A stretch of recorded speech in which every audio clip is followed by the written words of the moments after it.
We have a consultant cardiologist in the studio to tell us all about hypertension, the myths around it, how you can manage it better. Is it even a silent killer, as we often say these days? Dr. Williams Ayola, thank you so much for being part of the program. Thank you very much for the opportunity.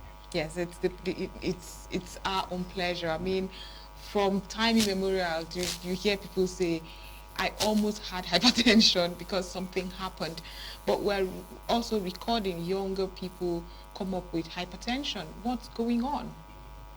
Yeah, hypertension before now used to be known to be a disease of the elderly and the aged. But in the recent time, we have seen an increase in the prevalence of hypertension even among the young. And when we're talking about the young, we're talking about people in the age bracket of 18 to 39. That's sad. Do you understand? This is something that is hitherto not common before now, but we have seen an increase in the prevalence of hypertension in this group of people. So it's a source of concern to us as practitioners. And one of the things that has been responsible for this increase in prevalence is the change in lifestyle. You understand? People now tend to live a sedentary lifestyle, stay behind the screen for a very long time, begin to eat junks, fast food, you understand? And so doing, you are becoming inactive, less active, and these are all modifiable risk factors that can contribute to hypertension. Also, we have seen also young people, indulging in use of illicit drugs that can also contribute to their development of hypertension. Okay, then we have things like chronic stress. Do you understand? Poor sleeping pattern, somebody not sleeping, staying behind the screen all through the night because he's watching film or because he's doing, sometimes I see young people, what's your profession? They will say they are IT consultants, so they don't sleep all through the night. Then if you looked at also the factor of internet provider giving you free data in the night. Do you understand? So that's also contributing to keeping people awake in the night. So by and large, the lifestyle, contributes, significantly to the development of hypertension. If you don't watch your diet, if you don't exercise, then obesity, we see young people becoming, big for their age. So, which is also a risk factor to the development of hypertension. So all these factors, coming to play, it's now making hypertension to be something that we see in the younger people as against what it used to be that you see it in the elderly people. Thank you, Dr. Ayola, for this explanation. You've actually mentioned factors possibly that will cause hypertension. And in this case, I want to ask, what is actually hypertension and what does it do to the body? Okay. Hypertension, one, it's a chronic disease and it's a non-communicable disease, okay, that is defined by increase in blood pressure above 140/90. In the measurement of blood pressure, we have two values, what we call systolic blood pressure and the diastolic blood pressure. The systolic blood pressure is the pressure when the heart, pump to push blood to the whole body, whereas diastolic is when the heart relaxes. So if any of these value is high, then it means this individual is hypertensive. And when you are hypertensive, without attending to it, it goes on to damage the body system. Okay, so the complications of hypertension are quite enormous. From the brain, where you can have stroke, either hemorrhagic stroke or ischemic stroke, to the eye, where it can lead to blindness if not taken care of, to the heart, where it can give you heart failure, heart attack. You hear people waking up and just collapsing and dying, because of hypertension. Then you have things like chronic kidney disease. A lot of people are now having kidney disease and they have to live on dialysis, which is very effect, you know, the Pricey cost and is expensive, right. very expensive. Okay, you have things like peripheral artery disease. When you walk in, you're having pain in your leg, you know. So all these things are things that are attributable to hypertension, and hypertension has been found to be the #1 killer disease worldwide. Okay, the important thing about the hypertension is that it can be there without presenting with any symptoms, and that's so? yes, and that's why we call it It's a silent killer. Silent killer. Somebody can be having blood pressure as high as 200 without even having a headache. Wow. Do you understand? And if the body can no longer bear it again, you just stroke. Do you understand? It will just strike and the person can collapse and die, or the person develop stroke. Having said this, that somebody could stay and this hypertension doesn't give you, in some cases, there is no signal. Yeah. How will one know that he is suffering from hypertension? What are the signs to look out for? Well, for those who are fortunate to have symptoms, you know, they can have things like headache, you know, chest pain, you know, they feel that their heart is racing, which we call, you know, palpitation. Yes. So they can have something, then they can have blurring of vision. Okay, but for those who don't have symptoms, the secret is for them to have a regular check. Right. You understand? Regular check. And that's why we advocate that everybody, whether you are sick or not, you should have a checkup. Do you understand? And during that checkup, a lot of people will be discovered to be hypertensive. So in your practice, I mean, you've met a lot of people who, after diagnosis, sometimes they tell you, oh, my pastor will do this, my imam will do this, I will go meet my traditional herbalist. How do you manage it in a country like ours that, unfortunately, what I just said may sound ridiculous, but it is right? Yeah, that is correct. You know, in fact, if you have somebody, are you hypertensive? Because when we have patient, we take history, you know, try to interact with the patient. You ask somebody, are you hypertensive? You say, God forbid. No, it's not about God forbid. It's about the reality. And not say, oh, sometimes they used to say, yeah, my blood pressure is high and all those things. So the reason why he's saying God forbid is that he doesn't want it. He doesn't believe it. He can wish it away. Yes, he wants to wish it away. Meanwhile, this thing is there and it's causing damage to the system. But he's wishing it away, and that belief is also affecting their compliance to medication, because they feel that, no, it's not my portion, it's not my portion. Yes, it's not your portion, but the truth of the matter is that you have it. And as long as it's still there, you need to attend to it. Absolutely. If not, then you will be destroyed. Because even the Bible, said, my people perish for lack of knowledge. Exactly. Do you understand? So, okay. What are the common treatments of hypertension? right. Treatment will always emphasize first on lifestyle modification. Okay. Since we said it contributes a lot to the development of hypertension. And when we're talking about lifestyle modification, we're saying that the individual should eat healthily. Healthily means, okay, you are taking food that is less in salt, do you understand? More vegetables, okay, less in fat. All right. Then we also encourage that the individual should be active, regular exercise. At least we ask that you should have 150 minutes of exercise per week.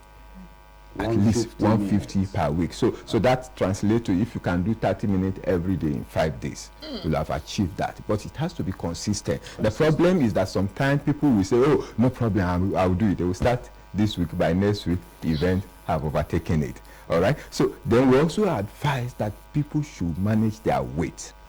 Overweight and obesity is a major risk factor, and the normal basal body mass index that we advocate is from 18 to 24.9, because 25 and above is overweight. Okay. Do you understand? So we advocate that you should have your body mass index within the normal range. Then we also advise that you should reduce intake of alcohol if you must take it. Okay. Then you should stop completely smoking.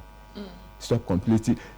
Take time to rest. Do you understand? And avoid stress. All these are non-pharmacological measures. Right. Beyond that, we now have the pharmacological measure, which is now the drug. We have different classes of drug. Do you understand? And that is the beauty of hypertension. There is always a group of drugs that will be appropriate for every individual, because this may not be appropriate for Mr. A. There will be an alternative that will be appropriate for him. Okay. Okay, so unfortunately, pharmaceuticals are so expensive at the moment. Inflation did not spare that industry. Yeah. So we are beginning to see people rely more on traditional solutions, What they call alternative medicine, some of which have not gone through any kind of clinical trial. Yeah. It is we don't even have proven evidence that it does not exacerbate your symptoms. So what's your advice for people listening to you right now who say, I can no longer meet up with these drugs that was recommended or by the doctors? Well, my advice would be for those who are hypertensive and those who are not yet hypertensive. Okay, for those who are not yet hypertensive, you understand, it's better to take preventive measure, which are some of the things I've listed under lifestyle modification. Because when you have a family history, your risk of becoming hypertensive is high. Right. Do you understand? Then the older you get, the higher your risk. Do you understand? Then even being a black is also a risk factor. I read about it. It's more prevalent. Yes, with the the black. black You understand? community, So people who are not yet hypertensive should take these adequate preventive measures. Do you understand? Because sometimes people will not do all these things until they develop the disease. They now want the whole heaven to fall because they don't want to take the drug. Now, then for those who are hypertensive, my advice is that the government has to come in form of subsidizing medical drugs. Do you understand? Then try to enroll more people under the national health insurance scheme, because usually when you do out-of-pocket payment, it can be a challenge. Very much but so. if it's covered by the insurance, then you have less problem. So I know there's a list of activities lined up before the 17th of May. Yes. What are those? Well, one of the activities is this advocacy we're making. Then we'll go out to do some free screening for people, while we're also making effort to enlighten them about the prevalence of hypertension, that it's not a respecter of gender or age or color. Do you understand? So people should begin to do that. So we have a lot of activities lined up for that. Right. Dr. Yola, are there some negative impacts on the hypertension medication? Yes. Are there side effects? And if there are, how can one manage it? Now, every drug has side effects, but when we talked about side effects, we must know what it means to have side effects. Side effect is unwanted effects of a drug. Do you understand? So when we discover that this drug A is giving you some symptoms that we can attribute to that medication, we withdraw that and bring in another one. For instance, a drug like lisinopril can give you dry cough. But it's not everybody that takes lisinopril that will have that dry cough. Yes. So for those who take it without having the dry cough, no problem. Do you understand? But for those who take it and are having dry cough, then we withdraw it and give them another alternative. Do you understand? So all the drugs have their side effect, but the side effect doesn't mean that it must manifest in patients because they are taking it. Right. Yes. Because what I take and it disturbs me might not be probably because of your own genetic Right, composition. okay. So sometimes some of the myths around hypertension is that you're having hypertension because you are tensed. Like you think too much. Yes. Is that particularly true? No, it's not correct. Because hypertension is multifactorial. Okay, you must have the genetic predisposition, then the environmental factor, the lifestyle factor will now come into play before. There are many people who think all their life, but Yes, they are not hypertensive. And I don't know who doesn't think, actually. Do you understand? They will ask you, what are you thinking? Yeah, exactly. You have hypertension, so you are thinking too much. There's nobody who doesn't think, so that's not a correct. So what other myths do you face where people come asking? Okay, Because I've seen people who say yes, they can't another take myth certain- is that people will tell you that don't start the drug, because if you start the drug, you will not stop. You understand? I've seen somebody with very high blood pressure. When I asked her, very young lady, why are you not taking drug? They said I should not start the drug because when it starts, I will not stop again.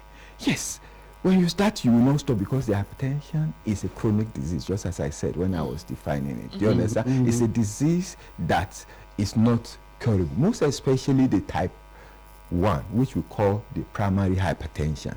The secondary hypertension can be cured, because when you take away the cause, the pressure will go. Right. Just like pregnancy-induced hypertension is a secondary hypertension, and the moment the woman delivers, the hypertension will also disappear. Yes. So another myth I have seen with people is that they still, most especially for men, they say, if you start this hypertensive drug, you may not be able to perform. Do you understand? Yes, which is not correct totally. Of course, there are some of the drugs that can have that effect, in time of libido, and that's why I say when we find out a complaint that is attributable to a drug, we withdraw it and give you an alternative. I can understand why that would be a problem for an African man. Yes. There you go into it's a no-go area. They would rather die. How does hypertension affect other body ailments, such as diabetes or kidney disease? Right. So when you are hypertensive, the hypertension and diabetic are referred to as two sides of a coin. Okay. When you have one, your risk of having the other one increases. So when you are hypertensive, your risk of becoming diabetic increases. Same thing when you are diabetic, your risk of becoming hypertensive increases. Okay. And the way this happens is they both have similar risk factor. Do you understand? Then some of the drug also can increase the tendency of becoming diabetic. Wow. Do you understand? So the drug cannot, predispose them to having that. Then the kidney disease, of course, if you are hypertensive, it puts pressure on the kidney, and when that blood pressure is not controlled, then it begins to damage the small cells that does the filtration work in the kidney. You understand? And that's why somebody with uncontrolled hypertension will go to urinate and they say they are seeing protein. You understand? Protein in the urine. The moment they are beginning to see protein in the urine, it means that this blood pressure is not well controlled and is putting burden, is traumatizing those small cells in the kidney. And when that happens, the healing process, you understand, of that trauma will begin to cause scar. Just like when you have a wound in the leg. So when those scars are forming and are increasing, the cells become, useless for the filtration work. Do you understand? And the more of that scar we have, the less of the cells that are available to do the filtration work. Then it means the ability of that individual kidney to do the filtration will be reducing. And if nothing is done, then the person will go to what we call the end-stage renal disease. Doc, we really have run out of time. I know Eliago wants to ask all the questions. Eliago can always reach you, can't he? But we really have run out of time, and I thank you so much for this enlightenment that you have given us today. At some point, I wanted to say, Doc, speak English. But I understand. Above everything, lifestyle protocol must change so that you are not susceptible to hypertension. Thank you for the work you do. More grease to your elbow. Thank you so much. As you go ahead with the series of activities you have planned out. Thank you so much. Thank you very much. I appreciate it. Yeah.